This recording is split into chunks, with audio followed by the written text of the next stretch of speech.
السلام علیکم ورحمۃ اللہ وبرکاتہ۔ اعوذ باللہ من الشیطان الرجیم، بسم اللہ الرحمن الرحیم۔ قل ان صلاتی ونسکی ومحیای ومماتی للہ رب العالمین۔ جی ناظرین، جیسا کہ آپ کو اس بات کا علم ہے کہ ذی الحج کے ایام چل رہے ہیں ناظرین، ان دنوں کے اندر آپ دیکھیں گے کہ بینسا یعنی بینسا کی قربانی یعنی کٹے کی قربانی کے اوپر علماء کے اندر بڑا اختلاف پایا جاتا ہے۔ تو ناظرین، اسی حوالے سے آپ دیکھیں گے کہ اب اہل حدیث کے کچھ عالم دین بھی یعنی مفتی کرام بھی اس بات کو ماننے کے لیے تیار ہے کہ کٹے کی قربانی کرنی چاہیے۔ وہ ناظرین ہم آپ کو بعد میں گفتگو سنائیں گے، لیکن چند مولویوں کی پہلے ہم گفتگو دیکھتے ہیں، سنتے ہیں کٹے کی قربانی کے حوالے سے، بینسے کی قربانی کے حوالے سے، اور آخر میں ہم آپ کو مسلک اہل حدیث کے عالم دین جو ہیں دو تین، ان کی بھی گفتگو سنائیں گے، ان کے پاس کیا دلائل ہے جو اس بات کو وہ ماننے کے لیے تیار ہو گئے۔ آئیے ناظرین مل کے ویڈیو دیکھتے ہیں۔ بینس اور کٹے کی قربانی تب کرنی چاہیے، مثال دے رہا ہوں، بالفرض ان کا موقف مان لیا کہ یہ گائے ہی کی ایک قسم ہے نہیں ہے، لیکن کب کرنی چاہیے؟ جب مارکیٹ میں گائے ختم ہے، جب مارکیٹ میں اونٹ نہیں مل رہا، جب مارکیٹ میں بکرا چھترا دمبا نہیں مل رہا، پھر آپ یہ اجتہاد کریں کہ یہ بھی گائے کی ایک قسم ہے، اس کو بھی قربانی میں ڈال دیا جائے، تو بات کہیں سمجھ آتی ہے۔ لیکن جب مارکیٹ میں وافر وہ 8 جوڑے جن کو اللہ نے نام لے کے آپ کے لیے کہہ دیا قربانی میں صرف یہ 8 جوڑے لگیں گے، آپ کو چاہیے آپ صرف انہی 8 جوڑوں میں رہیے۔ کیا اشکال، یہ کیا وہم، اس طرح کی باتوں میں نہیں پڑنا چاہیے۔ بھینس ہے، یعنی جس طرح گائے اور بیل کو ذبح کرنا جائز ہے، یہ قربانی کا جانور ہے، اسی طرح بھینس اور بھینسا یہ بھی قربانی میں ذبح ہو سکتا ہے۔ اس پر دلائل نمبر 1 حدیث پاک الفردوس بماسور الخطاب لبی شجاع الدیلمی، حدیث نمبر 2650، حضرت علی رضی اللہ تعالیٰ عنہ سے مروی ہے، الجاموس ترجو عن 7 فی الاضحیہ، کہ گائے 7 آدمیوں کی طرف سے قربانی کی جا سکتی ہے، گائے میں 7 آدمی شریک ہو سکتے ہیں۔ حضرت حسن بصری وفات 110 ہجری، الجاموس بمنزلۃ البقر، بھینس یہ گائے کی طرح ہے، گائے کے قائم مقام ہے، مصنف ابن ابی شیبہ، حدیث نمبر 10848۔ الحسن بصری کا ارشاد بھی حدیث ہے، کیوں؟ اس لیے جو حدیث کی تعریف کی گئی ہے وہ ہے نبی صلی اللہ علیہ وسلم، صحابی رضی اللہ عنہ، تابعی رحمت اللہ علیہ کا قول فعل تقریر، یہ حدیث ہے۔ تو فن حدیث کی روشنی میں تابعی کا قول بھی حدیث ہے۔ مشہور محدث علامہ شرف الدین حسین بن محمد الطیبی، وفات سن 743 ہجری، شرح مشکال طیبی میں فرماتے ہیں، الحدیث اعم من ان یکون قول النبی صلی اللہ علیہ وسلم اب الصحابی اب التابعی وفعلهم وتقریرهم۔ اجماع امت، علامہ ابن المنذر رحمہ اللہ تعالی کتاب الاجماع ابن المنذر میں تحریر میں فرماتے ہیں، وَأَجْمَعُوا عَلَىٰ أَنَّ حُكْمَ الْجَوَامِيسِ حُكْمُ الْبَقَرِ، فقہاء کا اس بات پر اجماع اور اتفاق ہے کہ جو حکم گائے کا ہے وہ حکم بھینس کا ہے، دونوں کا حکم ایک ہے۔ قیاس، امام سفیان ثوری رحمہ اللہ تعالی وفات 161 ہجری میں فرماتے ہیں، تحسب الجواميس مع البقر، یہ مصنف عبدالرزاق، حدیث نمبر 6881، بھینس کو قربانی کے ساتھ شمار کیا جائے گا۔ حضرت امام مالک بن انس رحمہ اللہ وفات 179 ہجری، وہ فرماتے ہیں، انما یہ بقر کلھا، موتا امام مالک، باب ما جاء فی صدقۃ البقر، بھینس گائے ہی ہے، یعنی بھینس کا حکم گائے والا ہے۔ ایک اور جگہ پر فرماتے ہیں، الجواميس والبقر سواء، کتاب الاموال ابن عبید، گائے اور بھینس برابر ہے. اب یہ قیاس کیسے ہے؟ یعنی جو حکم زکوٰۃ کا گائے کے بارے میں ہے وہ حکم زکوٰۃ کا بھینس کے بارے میں. حالانکہ احادیث میں جو صراحتاً بیان کیا گیا وہاں گائے کا ذکر ہے، بھینس کا لفظ نہیں ہے. تو جس طرح زکوٰۃ کے مسئلے پہ بھینس کا حکم گائے والا ہے، اسی طرح ہم نے قیاس کرتے ہوئے کہا قربانی کے مسئلے میں بھینس کا حکم گائے والا ہے.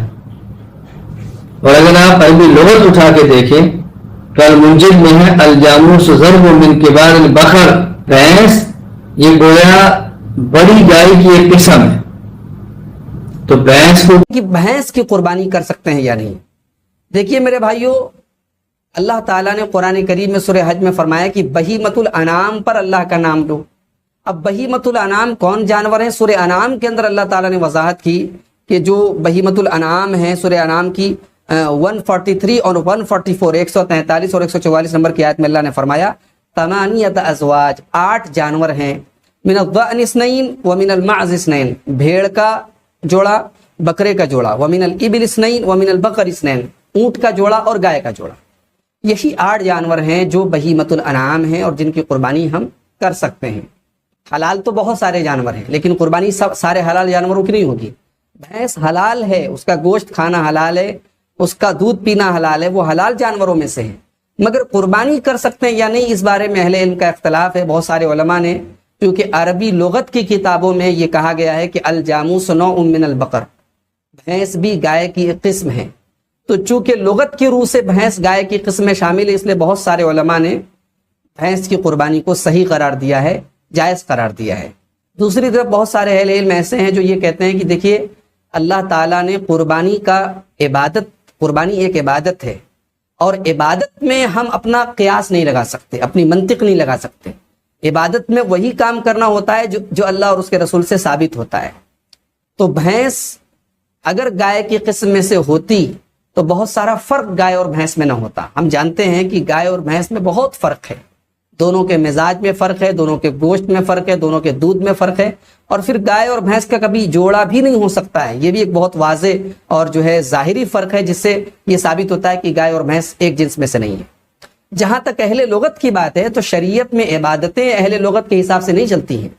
آپ دیکھیں لغت میں اگر آپ لسان العرب وغیرہ میں تو یہاں تک لکھا ہے کہ اشات، جو عربی میں جس کو عام طور سے ہم ترجمہ کرتے ہیں بکری، اشاتوں کا لفظ جو ہے عربی میں یہ بھیڑیا کے لیے بھی استعمال ہوتا ہے، یہ ہرن کے بچے کے لیے بھی استعمال ہوتا ہے. تو کیا ہم ہرن کی قربانی کرتے نہیں کر سکتے ہم؟ اسی طریقے سے شات کا لفظ عربی میں الحمار الوحشی، جنگلی گدھے کے لیے بھی استعمال ہوتا ہے. تو کسی جانور کا حلال ہونا ایک الگ چیز ہے اور قربانی کے جانوروں میں شامل ہونا ایک الگ چیز ہے. اس لیے بہت سارے علماء کی تحقیق ہے، لیکن دلیل کے اعتبار سے جو راجح اور مضبوط بات نظر آتی ہے وہ یہی ہے کہ بھینس کی قربانی کے بجائے انہی 8 جانوروں کی قربانی کی جائے.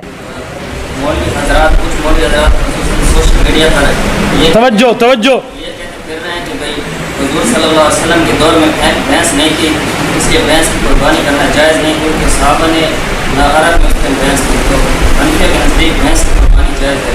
اس پر کیا رائے ہے؟ یہ کہہ رہے ہیں بھینس کی قربانی حضور پاک کے دور میں نہیں ہوئی. وہ اسی لیے نہیں ہوئی کہ بھینس عرب کا جانور ہی نہیں ہے، عجم کا ہے. بھینس عرب کا جانور نہیں ہے، عجم کا ہے، تو بھینس کی قربانی جائز ہے. لوگ جو کہتے ہیں نا کہ بھینس کی قربانی اللہ کے رسول نے نہیں کی، تو ہم انہیں کہتے ہیں ٹیڈی بکری کی قربانی بھی اللہ کے رسول نے نہیں کی. پھر فتویٰ دے دو کہ ٹیڈی بکری کی قربانی نہیں ہوتی. ساری دنیا ٹیڈی بکری کی قربانی کو جائز کہتی ہے، اور ٹیڈی بکری ہماری بر صغیر کی سوغات ہے، حضور پاک کے دور میں نہیں تھی. تو پھر آپ ٹیڈی بکری کو جائز کہہ سکتے ہیں، تو بھینس کو کیوں نہ جائز کہتے ہیں؟ بھینس کی قربانی کو کوئی نہیں مسئلہ. جو بھینس کا حکم وہ گائے کا حکم ہے، دونوں کا مسئلہ ایک ہے، اور اس پر پوری امت کا اجماع ہے. سوال ہے کہ قربانی وہ گائے کی ہے تو بھینسا جو ہے اس کی قربانی کرنا جائز اور درست ہے. دیکھیں شریعت کی جو زبان ہے وہ عربی ہے. عربی زبان کے اندر جو بھینس ہے یہ بھی گائے کی ایک قسم ہے، گائے کی ایک قسم ہے. ہم اس کا براہ راست قربانی کا فتویٰ نہیں دے سکتے. کیوں نہیں دے سکتے؟ کہ جو نبی علیہ الصلوۃ والسلام کا عمل ہے نا گائے ذبح کرنے والا، وہ لوگوں کے ہاتھوں سے چھوٹ جائے گا. تو جب گائے میسر نہ ہو، ناپید ہو جائے، کم ہو جائے، مہنگی ہو جائے، تو ایسی صورت میں پھر آپ بھینس یا بھینسا اس کی قربانی کر سکتے ہیں.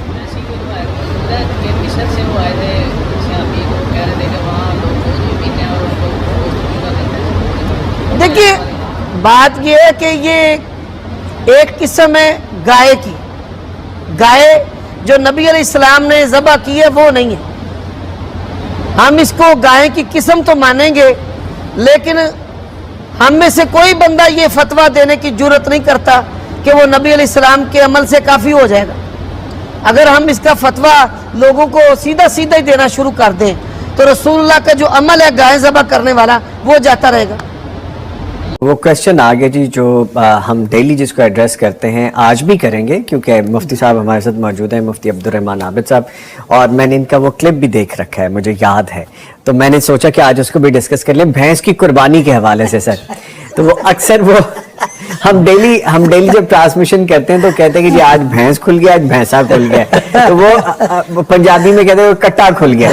تو جناب آج اس کے بارے میں وہ کلپ جو میرے ذہن میں تھا اس حوالے سے آپ بھی جواب دے دیجئے، موقع بن گیا کہ بھینس کی قربانی جائز ہے.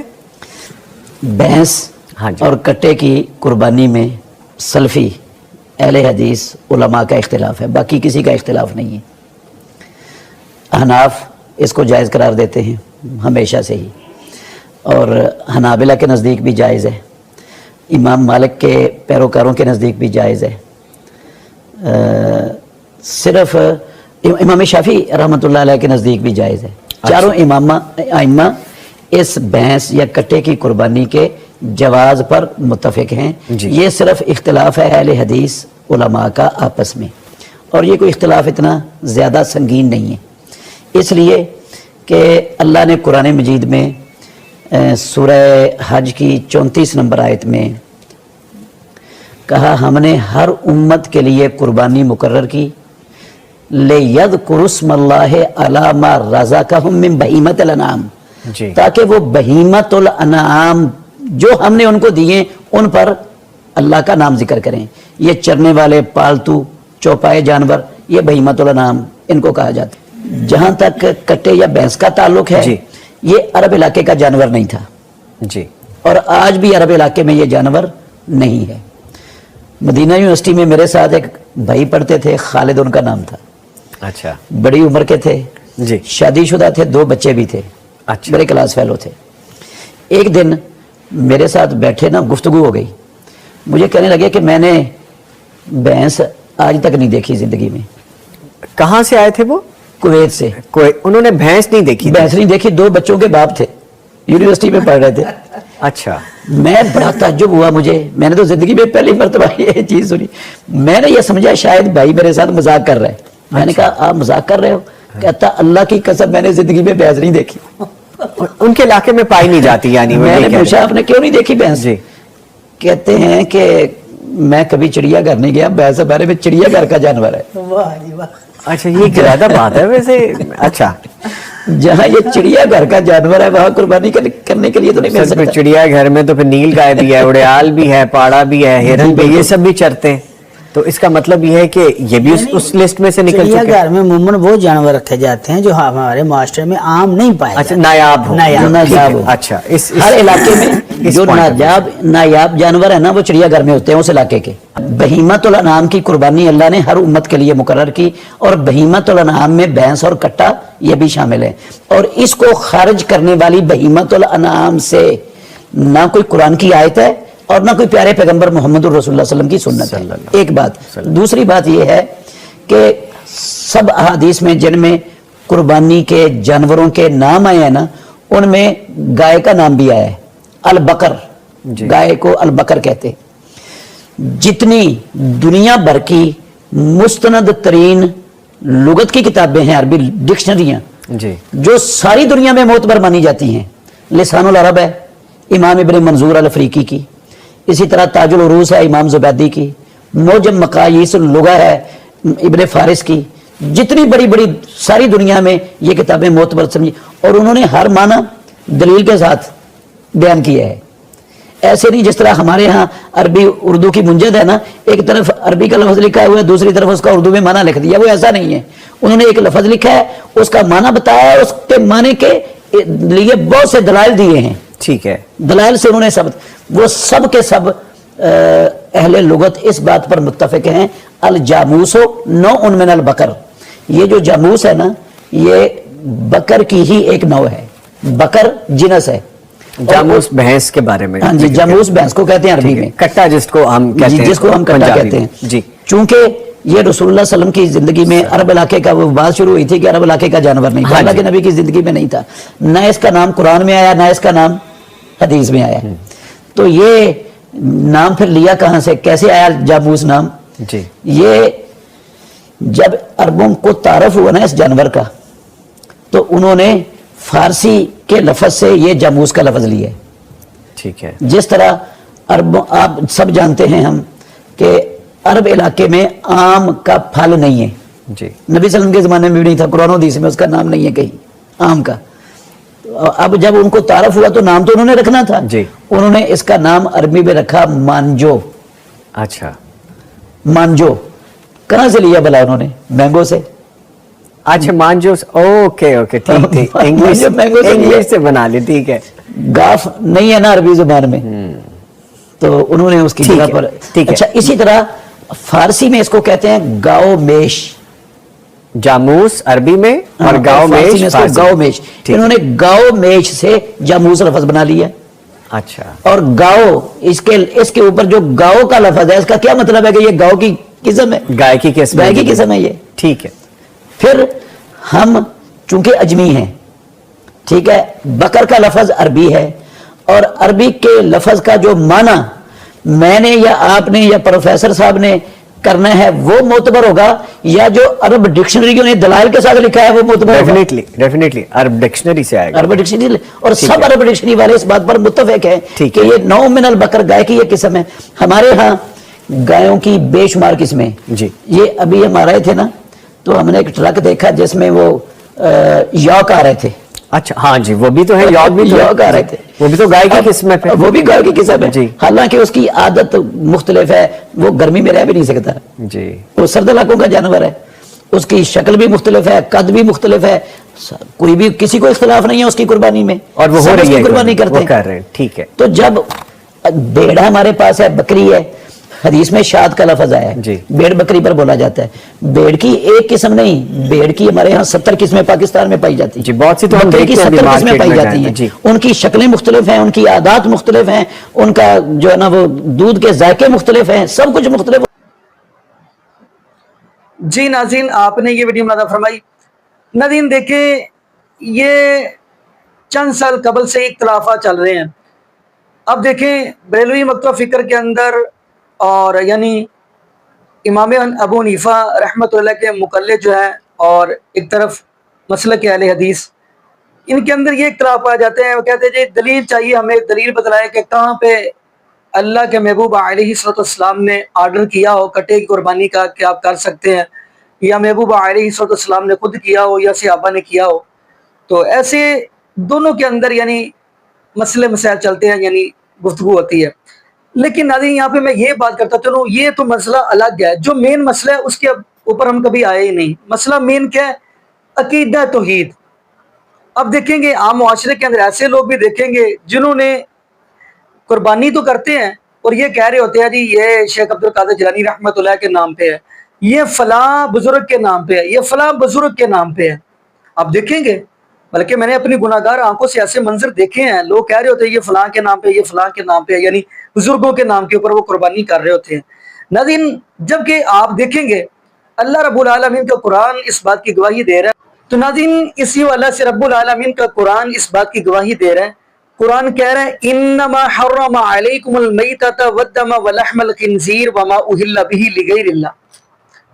یعنی قرآن اس بات کی گواہی دے رہا ہے, اللہ فرماتے ہیں انما حرم علیکم المیتۃ, حرام کر دیا اللہ پاک نے کیا؟ مردار, خون, آگے کیا فرمایا؟ خنزیر, آگے کیا فرمایا؟ وما اہل بہ لغیر اللہ, جو غیر اللہ کے نام کے اوپر ہوگا. اب ناظرین ہم اگلی بات ہم کرتے چلیں. ہم قربانی کر رہے ہیں، جبکہ محبوبہ علیہ السلام کیا فرما رہے ہیں؟ اللہ رب العالمین کا قرآن اس بات کی گواہی دے رہا ہے. اللہ رب العالمین فرماتے ہیں میرے محبوبہ علیہ السلام بھی آپ فرما دیجئے قل ان صلاتی و نسکی و محیای و مماتی للہ رب العالمین. میرے محبوبہ علیہ السلام بھی آپ فرما دیجئے میری نماز، میری قربانی، میرا جینا، میرا مرنا اللہ رب العالمین کی ذات کے لیے. لیکن ناظرین آپ معاشرے کے چیک کریں، شرک عام ہو چکا ہے. توبہ کی ناظرین یہاں پہ ہم یہی دعا کریں گے اللہ پاک ہمیں عقیدت ہی نصیب فرمائے اور اللہ پاک ہمیں محبوب علیہ السلام کی شریعت کے مطابق زندگی گزارنے کی توفیق دے اور اللہ پاک ہمیں 5 وقت کا پکا سچا نمازی بنائے اور جتنے بھی بے اولاد جوڑے ہیں اللہ پاک سب کو نیک نورینہ صحت تندرستی والی ایمان والی لمندگی والی اولاد عطا فرما دے.